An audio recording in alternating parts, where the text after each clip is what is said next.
Battle थ्रोवेंस volume 2 की और एक नए वीडियो में आप सभी लोगों का स्वागत है। लास्ट एपिसोड में हमने देखा था कि यूरो जियान को और किंग युआन को अपने साथ लेके उसके घर पे आ गए थे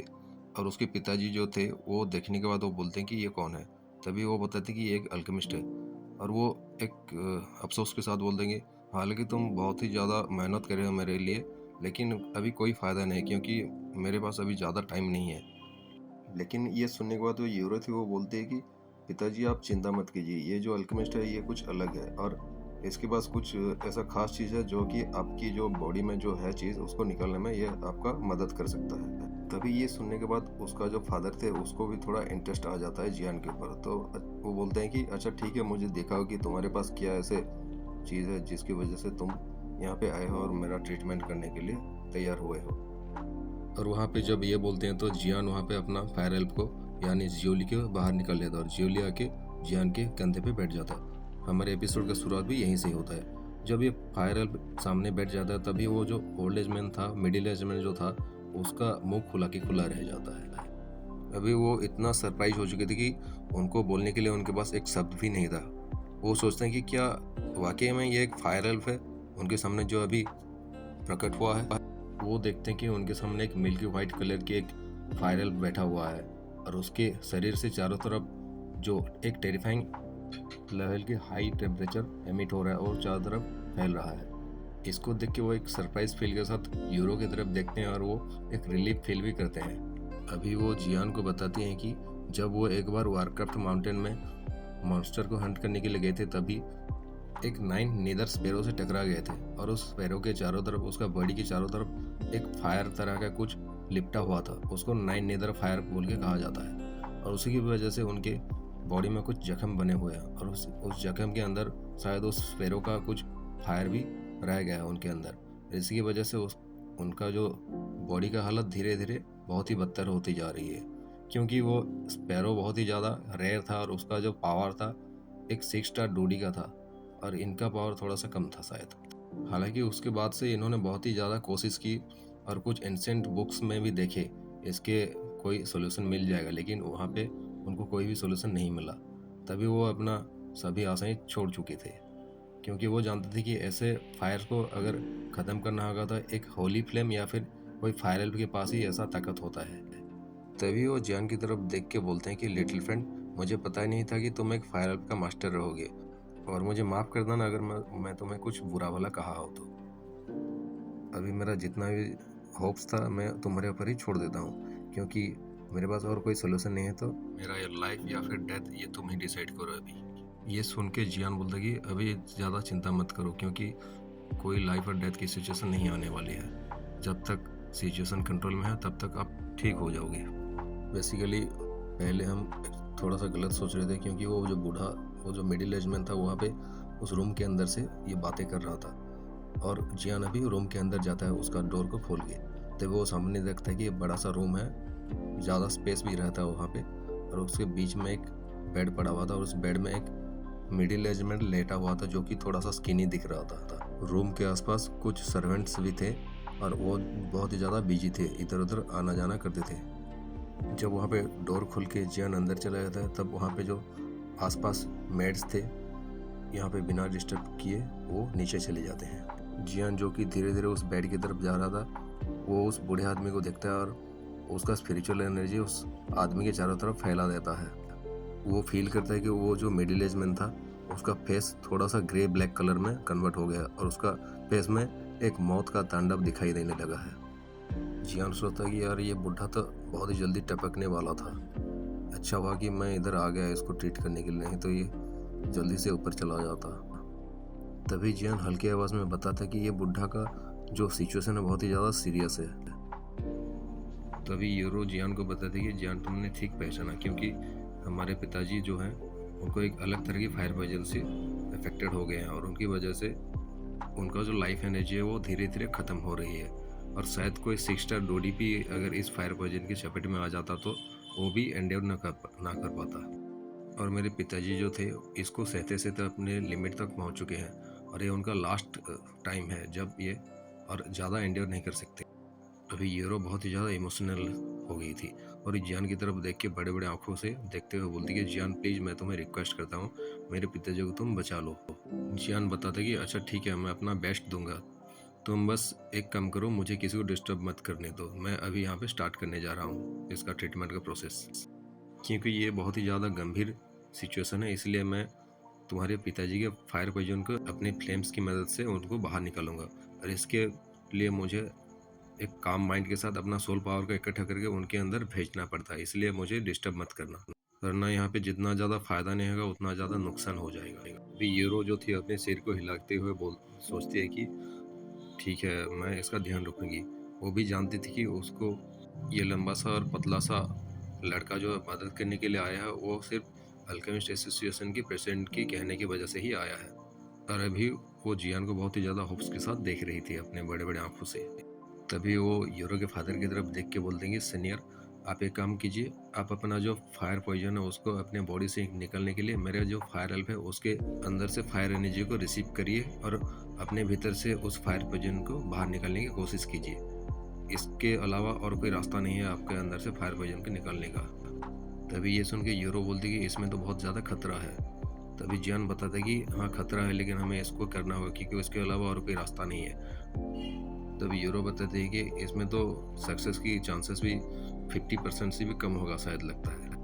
अभी यहाँ पे ये जो रूम था बहुत ही ज़्यादा साइलेंट मोड में चला गया था। ऐसे ही टाइम बीतता जाता है और यूरो जो थी एक कोने में जाके बैठ जाती है और थोड़ी थोड़ी देर में वो जियान और उसके पिताजी की तरफ देखने लगती है, क्योंकि वो जानते कि ये जो प्रोसेस दिखने में इतना ज़्यादा ईजी है लेकिन वो बहुत ही ज़्यादा डेंजरस है। और ऐसा नहीं है कि उसे डर था कि जियान उसके पिताजी को ज़्यादा पॉइजन कर देगा, वो इसलिए ज़्यादा चिंतित था क्योंकि ये जो मेथड है वो सबसे ज़्यादा डेंजरस मेथड में से माना जाता है। तभी वो मन में सोचती है कि उसके पिताजी उसके फैमिली को चलाने के लिए कितना ज़्यादा सफ़र करके यहाँ तक पहुँचे हैं, और आज उनको एक ऐसा डिजीज़ में उनको पड़ गए हैं कि उनको आज भी सफ़र करना पड़ रहा है। और ये सोच के उसके मन में भी थोड़ा सा घबराहट फैल जाती थी। अभी हमें जियान को दिखाया जाता है कि जो अपनी दोनों उंगली को उस बूढ़े आदमी के पीठ पर थोड़ा सा आगे करके दिखाया जाता है, जो कि धीरे धीरे अपना हाथों से उन फ्लेम्स को खींच रहा होता है। दूर से देखने से ऐसा लगता है कि जियान अपनी उंगलियों को उसके पीठ पे पूरी तरह से लगा के उसके फायर एनर्जीज को अपने हाथ में खींच रहा है, लेकिन ऐसा नहीं है। अगर पास से कोई देखे तो पता चला कि वहाँ पे थोड़ा सा गैप है। अगर वो डायरेक्टली उसके पीठ में छू के उसको निकालता तो शायद वो इतना ज़्यादा सह भी नहीं पाता, और इसकी वजह से उसको इंजरीज आ जाती या फिर वो वहीं पे ही ख़त्म हो जाता। तो लेग्जरली अगर हम बात करें तो जियान की जो फायर का जो मिल्की वाइट कलर का फ्लेम था वो उस बूढ़े आदमी की हड्डियों के अंदर जाके वहाँ पे जो फायर पॉइजन था उसको ख़त्म करके धीरे धीरे उसका बोन को स्ट्रेंथन करता था या फिर उनकी हड्डियों को पूरी तरह से ठीक करता था। और ये प्रोसेस दिखने में तो बहुत ही ज़्यादा काम दिखाई दे रही थी, लेकिन यहाँ पे एक टेरिबल बहुत ही हाई टेम्परेचर फैल रहा था इस रूम के अंदर। उस मिडिल एज मैन की जो बोन्स का कलर जो पहले जेट ब्लैक कलर में बदल चुका था वो धीरे धीरे अभी वाइट में चेंज हो रहा था, और उसकी बोन्स के अंदर से एक काला कोहरा की तरफ से वो धीरे धीरे उड़ के भाप बनकर ख़त्म हो जा रहा था। ये प्रोसेस और भी कुछ समय तक ऐसे ही चलता रहता है, और कुछ समय बाद जब इसका एंड आ जाता है तभी हम देखते हैं कि उस बूढ़े आदमी के अंदर में जितना भी काला कलर का जो फ्लेम्स था या फिर जो भी अशुद्धियाँ था वो धीरे धीरे ख़त्म हो चुकी है, और ये जो वाइट कलर का फ्लेम था जियान का वो उनकी हड्डियों के अंदर चारों तरफ घुल मिल चुका था, और ये एक लेयर की तरह बना लेते हैं और वहाँ पे एक सुरक्षा कवच की तरह बन जाती है, और ये जो काला कलर का जो फ्लेम था वो पूरी तरह से वैनिश हो जाता है। जब ये पूरी तरह से ख़त्म होने ही वाला होता है तभी जो जियान का मिल्की वाइट कलर का जो फ्लेम था उनके अंदर ये थोड़ा सा मिल जाता है, और थोड़ी देर के बाद वो वहीं पे ही ख़त्म हो जाता है। जियान कुछ समझ नहीं पाता, लेकिन वो थोड़ा सा महसूस करता है कि यहाँ पे वो जो ब्लैक कलर का एनर्जी था वो शायद पूरी तरह से ख़त्म हुआ है, लेकिन ख़त्म होते होते मेरे जो फायर अल्प था उसको थोड़ा सा ऑब्जर्व कर लिया है शायद। अभी जो बूढ़े आदमी के अंदर जो बोन्स थे वो एक मिल्क वाइट कलर के फ्लेम से लिपटे हुए थे, वो धीरे धीरे अपनी नॉर्मल पोजीशन में आने लगते हैं और धीरे धीरे वो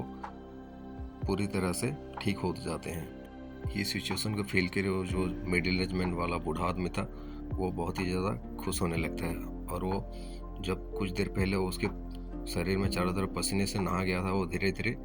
नॉर्मल पोजीशन में आ जाता है। अभी वो मिडिल एज मैन जो कि थोड़ी देर पहले होश में नहीं था, वो पूरी तरह से होश में आ चुका था और उसके बॉडी में से चारों तरफ से जो थोड़ी देर पहले बहुत ही ज़्यादा पसीना निकल रही थी और धीरे धीरे ख़त्म होने लगी थी और उसके मुंह की तरफ से थोड़ा सा कोल्ड एयर भी बाहर आने लगा था। तभी वो ओल्ड एज मैन एक रिफ्रेशिंग फील के साथ खड़े होते हुए बोलता है कि मैंने ये रिफ्रेश फील बहुत ही ज़्यादा काफ़ी समय से महसूस नहीं किया है। उस फायर पॉइजन की वजह से मैं बहुत ही दिनों से पैरालाइज्ड तरीके से पड़ा हुआ था और इसका तो अच्छा है कि लिटिल फ्रेंड तुमने मेरा मदद किया और इस फायर हेल्प की मदद से इस मिल्की वाइट फ्लेम्स की वजह से इस फायर पॉइजन को बाहर निकाल दिया। हालांकि वो महसूस कर पा रहे थे कि ये जो फायर हेल्प का पावर है कितना ज़्यादा टेरिफाइंग है, इसकी वजह से उनका थोड़ा सा फट भी रहा था। लेकिन आखिरकार ये जो फायर हेल्प का जो मास्टर है इनकी मदद करने के लिए यहाँ पे आया है, ना कि दुश्मनी करने के लिए। वो जियान की तरफ देख के बोलते हैं कि ये जो तुम्हारा फायर हेल्प है वो बहुत ही ज़्यादा पावरफुल है।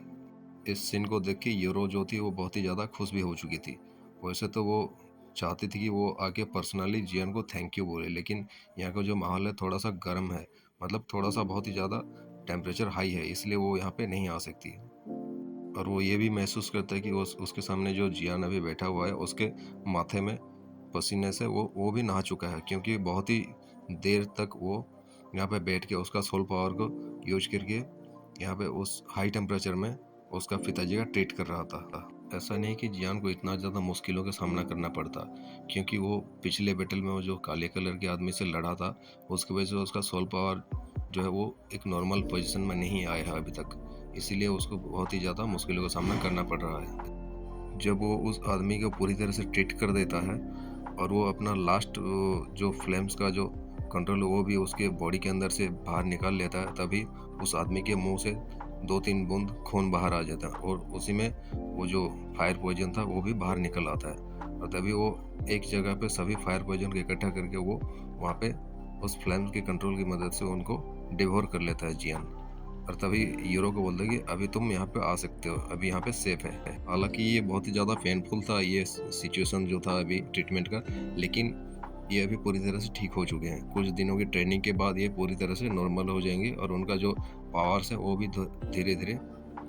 पूरी तरह से रिकवर हो जाएगा। ये सुन के जो यूरो के फादर थे वो भी हंसते हुए बोले हाँ हाँ, ये एक्चुअली में